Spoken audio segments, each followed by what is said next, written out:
Okay, so the first card you have your presence, the Hermit. Yeah, this is a little bit of what I'm seeing in the Three of Cups. This is interesting that this is here. You kind of know where you're going now externally. You have that focus. There's a lot of restlessness around you, though. That's what I'm feeling here. A lot of restlessness inside you. Now, again, I think you might be trying to fix that by maybe thinking things like, oh, once I have this object, once I have this thing, once I've achieved this amount of success, once I have this, or once I'm in this place, or whatever it is, I'll feel much better. Now, I don't know if this is going to make sense, but I'll try and say this in a way that I hope it does. The destination you're trying to get to, the thing that you want, even though you might not realize this, or you might kind of have some idea of this because you are going through this process, it's an internal destination. It's an internal thing. It's a spiritual destination. That's where you're trying to get to, whether you realize it or not. So I don't necessarily mean that it has anything to do with religion. It's a very personal thing. Each individual finds this in their own unique way. They find this kind of inner spiritual destination in some way. Some people do find it in organized religion. Some people don't. Some people find it by there are a million different ways you can do that, because more than a million, because your way is your individual way that suits you. Now, Aries, usually they can be people of action, which is fantastic. They get a lot done. But sometimes people can create a lot of action, a lot of activities, a lot of things, and that kind of masks how they're feeling internally. And quite often, the world tells us that our self-worth is all about what we have. If we have this house, if we have this car, if we have this thing, if we have whatever. And it's not about that at all. I'm not saying there's anything wrong with going after those things if that's what you want to do. I do not have a problem with that at all. A lot of spiritual people will say, oh, that's not what you should be after. I'm not about that. But if you do go after those things, they have to come from what's happening in you internally. So if you get yourself right internally, if everything's right internally, what you want comes from that. Sometimes houses and cars and all of that stuff comes from that. Quite often when you do find your peace internally, you'll find that what you want changes, and it isn't those things. Everyone should have a certain amount of comfort. Everyone has the right to have whatever they like. That's absolutely fine. I have no problem with that. But I think sometimes when you do go into that spiritual, find that spiritual place inside yourself, quite often the focus of what people want outside of that does change. Sometimes it doesn't. That's absolutely fine. Each person's different. But what this hermit is doing, he's getting that time to himself. He's probably meditating. He's thinking very carefully. He's concentrating on what's going on the inside. And I think a lot of people are probably look at this hermit and they'd laugh and say, oh, what's he doing? He's not doing anything. He's a bit useless. He's a silly old man with a long beard and he's just walking along by himself. What's he doing? I'm working, I'm achieving this, I'm doing that, I'm getting this. He's not doing any of that. What he's doing is really, really important. Very, very important. Because what he achieves after he has that center of self is going to be a lot more meaningful to him internally. It's not going to be about, oh, I'm buying this house to show off to this person, or I'm getting this car to show off to this neighbor, or I'm doing this so that I look good to the outside world. No, he doesn't care about how he looks to the outside world. Look at him, he's in these big robes and a big beard and everything. He doesn't care what he looks like. He cares about himself internally, and everything he achieves externally is what he truly wants from his inner core. That's what I'm getting in that. I think that's the process you're going through. And I think if you're having a lot of stresses about backwards and forwards things, do I want that? Do I not? Do I want to have that thing or not? Do I really want to make that decision or not? That's because a lot of your decisions that you're trying to make might not come from your inner core. So you have to find that first and then make the decisions. I'm not saying don't make any decisions and sit there like a hermit forever and not do anything. That's not what I'm saying. It's a process that you need to do while you're in the world, obviously. But that's just something to think about. That's what I'm seeing in that Hermit card. I really hope that made sense to you. Okay, so the next card you have your presence, the Three of Wands. Okay, this is what I'm seeing in this. This is obviously the card of waiting. I'm seeing a few things here. I think you might be waiting for something. You might not be taking it all that seriously. It might have something to do with what I'm seeing in the Hermit card. It might not be what you truly want. I think you've started to do research on whatever this is. And it feels a little bit half-hearted. It's like, I want this, but I don't know. You're having all of that. So again, firstly, go back to your center, go back to your core, meditate, to think about all of that, and then I think the right things will come to you. And the other thing to think about is if what this thing is, if it doesn't give you that fiery feeling that I was seeing in the Three of Cups, it might not be the right thing for you. So that's something you have to think about as well. Not always. I don't want to tell you what to do.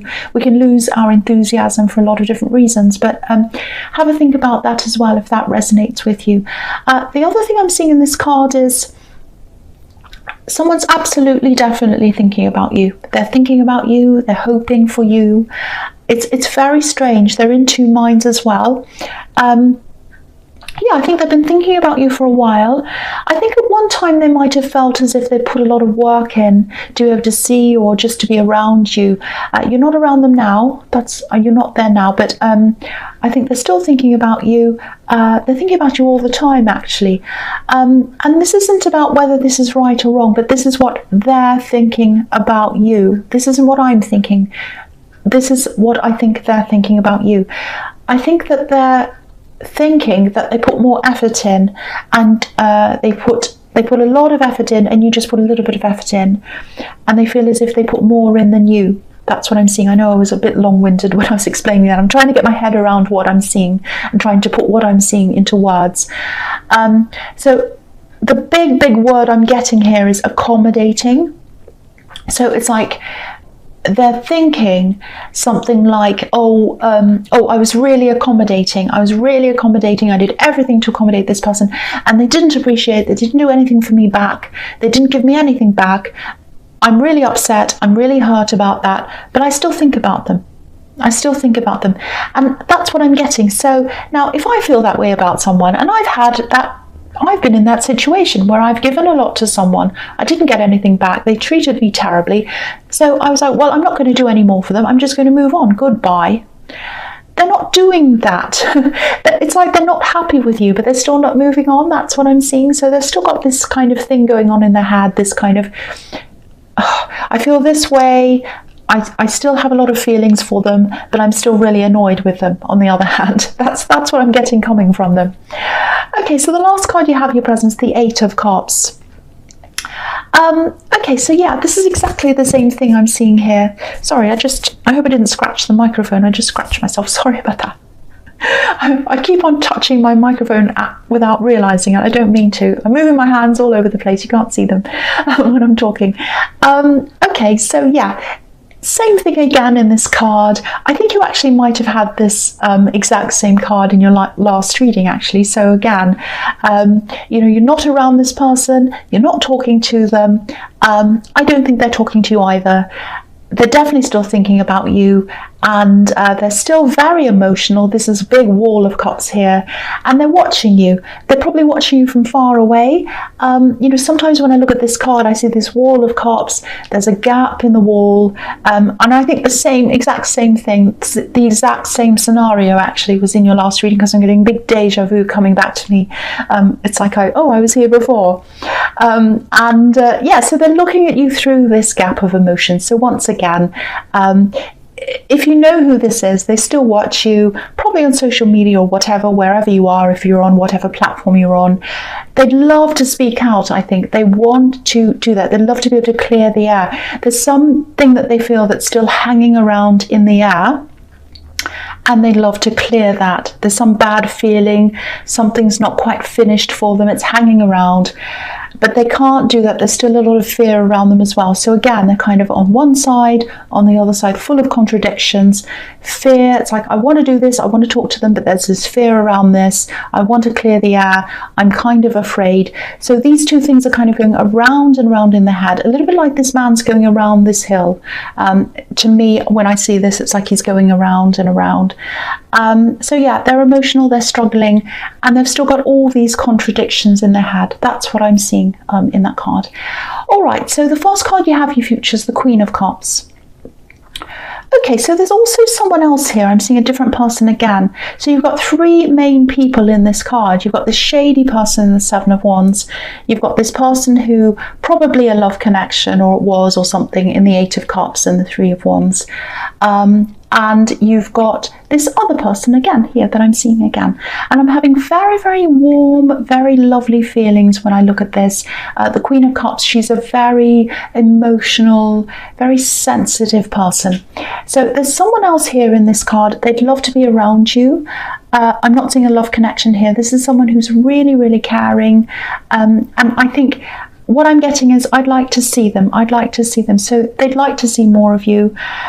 They have a few health problems around them, I think, but I don't think that's what's stopping them from being near you. And they're well loved. A lot of people love this person. Children love this person. Just look at this card. There are these two cherubs on the back of her throne. These two little children, they look like babies. They're absolutely gorgeous. And they're kind of looking over the back of her, and they're watching her with all this love. It's like, oh, I'm sitting here, I'm kind of almost asleep, like a little baby's almost asleep, and have their eyes open, and they're just looking at you. And it's like, oh, I love this person. I put all my trust in this person. And, you know, I just adore them. They're always there. When I see their face and I wake up, I smile. That's the kind, it's just two little tiny babies. They're so beautiful. And so maybe they have children. If they do, these children absolutely love them. But what I'm seeing is there's a little bit of discontent around them, and that's because they want to see more of you. I keep on getting this, I want to see you, I want to see you. I don't know if you're going to see them. If you're not, I would try to see them as soon as I possibly can. That might be happening, actually. I don't know. You might be visiting them. I don't know. I just saw that. You know, talk to them more often. I think you do talk to them, but you just talk to them a bit more often, see them a bit more often if you can. I can see that you're busy in this whole reading, but see them a bit more often than you can. Talk to them a lot. They just want to be around you. They just want to be around you. That's what I'm seeing.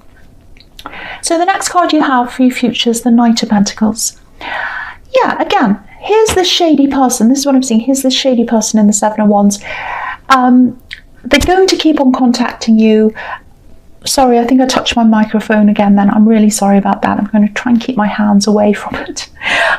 Yeah, so they're going to keep on contacting you, or they're going to try to. I don't know. They're going to try to keep talking to you a little bit more. I think they still have, at this time, I think they still have this silly, misguided idea that you're not as intelligent as you actually are. What I'm seeing is, I actually think something's going to come out. It's going to be like, one word or something they say, and it's suddenly going to become really obvious that their intentions aren't great. And I think you knew this all along. That's what I was seeing in the Seven of Wands. I'm getting this, I'm getting this really embarrassing feeling. So it's like they're probably going to embarrass themselves.